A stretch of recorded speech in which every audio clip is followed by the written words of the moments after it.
Welcome back, all you beautiful people in YouTube land. We're doing another part of a whiskey bourbon review.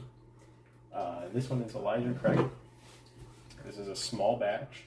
It is 94 proof. It says first to char oak barrel, made in true small batches for balance and smoothness. They're from 1789. They are part of the Heaven and Hill group, and they actually, was it the PGA? I believe it is that they sponsor. Yeah, I think it's PGA. So this is their smaller bottle that we got. I didn't feel like, I've never had them before. I didn't feel like buying a full bottle, and for the price, it was pretty good. It's got a wood top to it. I haven't actually seen too many that have this size wood top. Woodford Reserve has a wood top cork to it. Some of the Four Roses do as well. But let's see if this shows up on here. Their engraving is kind of cool on there as well. So I am here again with my wife doing some reviews here. So we'll do a pour.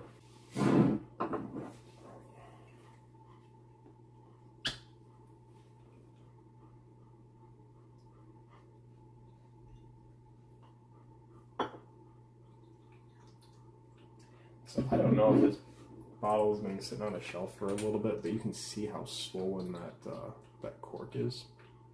This is the first time we've opened it, and I opened it, took a sniff real quick, put the cap on. Let's see if it makes this noise that it did beforehand.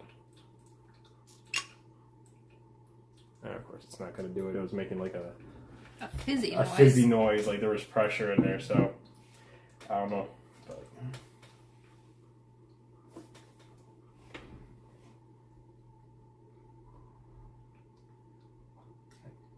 I think it's got that scent that you always say. It's got a strong cinnamon scent. Let's see here. But it also has a slight sweet scent. Vanilla-like.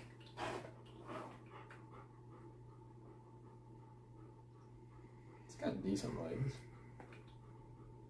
If you don't remember, the legs are the parts that you see the drip is coming down. Got it. So as they're slower.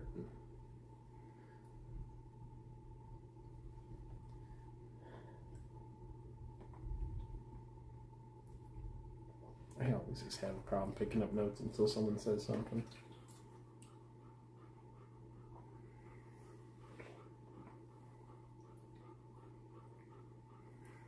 Is smelling bourbon and whiskey kind of like how you smell perfume, where when you, in between smelling perfumes, you're supposed to use the coffee beans, and then you go back to smelling? You can, just to cleanse your palate. I mean, it's not like a standard thing when you go on the tastings. Like, not here's a coffee bean thing to try. Maybe they should. And they pretty much, by the time you put it down, they talk about the next one. That's usually... It has definitely that alcohol-y scent. Ethanol scent. Fine, ethanol. And maybe a slight caramel scent? I can't tell if it's caramel or vanilla. I was just going to say maybe there's some vanilla on there. A little bit of peppery.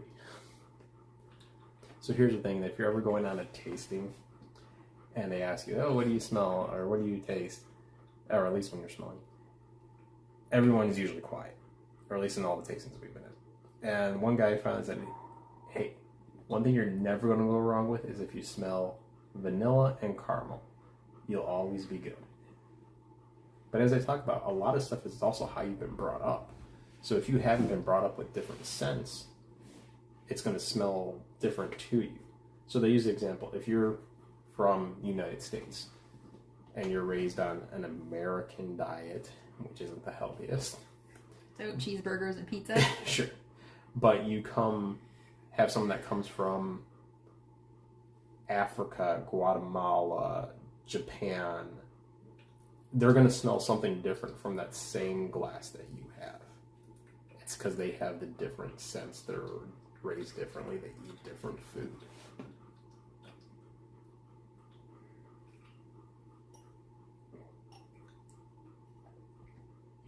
is pretty smooth. It is. I don't immediately get that hug. It builds on you. So the more we taste, the more I feel it. It's interesting. Usually it's the other way around. Yeah, the first sip I took, I didn't get that hug at all, but the next several sips I did. It's not a strong hug at all. It's just a little bit of warmth, and that's about it.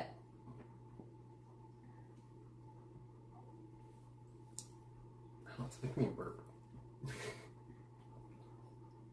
It's interesting. I don't like the aftertaste on this one. It kind of has like a soapy taste to it, doesn't it? It does have a soapy taste, but... And that's what I'm talking about with the Old Granddad. 114 Old Granddad. I feel like it has a soapy taste to it. It does have a soapy taste, but it also has...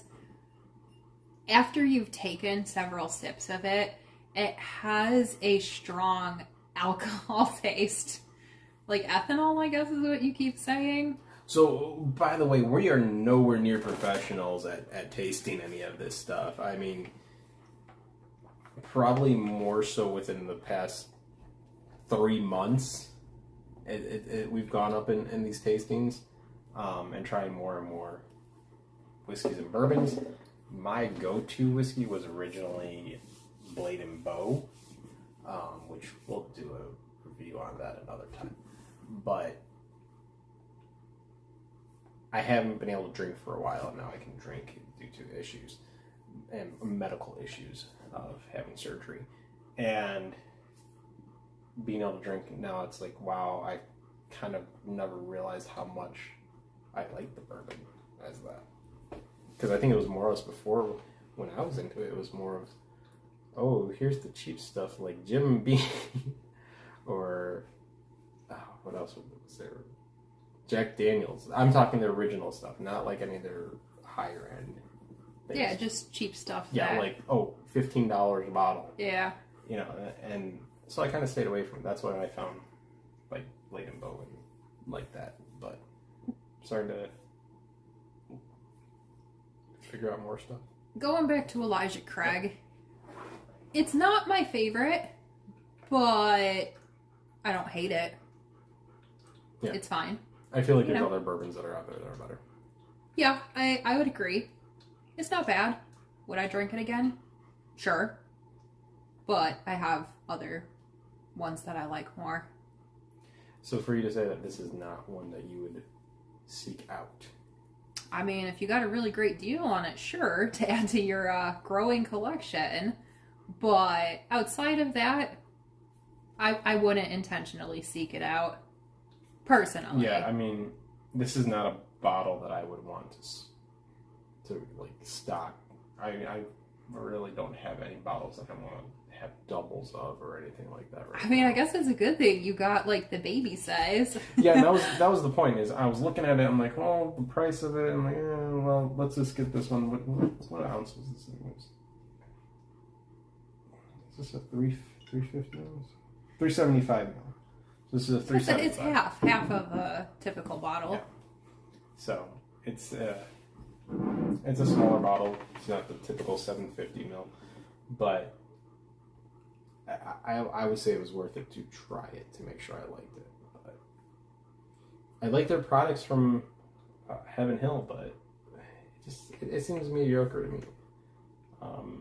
Would like to eventually try Larceny and go from there. Yeah. So maybe we'll try and, as you can see, we have a bunch of Buffalo Trace stuff. We'll have to do a review on that as well. But other than that, Elijah Craig, what would you put it at a rating? 5. Just middle of the road, honestly. On a scale of 1 to 5 or a scale of 1 to 10? Oh, I thought it was a scale of 1 to 10. I would just say a 5 on a 1 to 10 scale. So mediocre. Yeah, but on a 1 to 5, it would be a 3. Well, last time we used a 1 to 5 scale rating. True. So I'd probably just try 1 to 5. Okay, fine. On a 1 to 5 scale, I would give it a 3. It's not awful, but it's not great. I'd give it a 3 as well. Maybe a 3.5. You know, it's probably a good one that if you needed something for a cocktail, especially because it's only a 94 proof. So, well, usually with the cocktails, you want a higher proof. I don't know. I just want something sweet in a cocktail. So again, our review is 3.5 out of 5. It's one of those that falls right in the middle of the road. It's an okay whiskey. I would definitely put it above some of the other ones. But we'll go from there. And please like, subscribe, and we'll see you soon.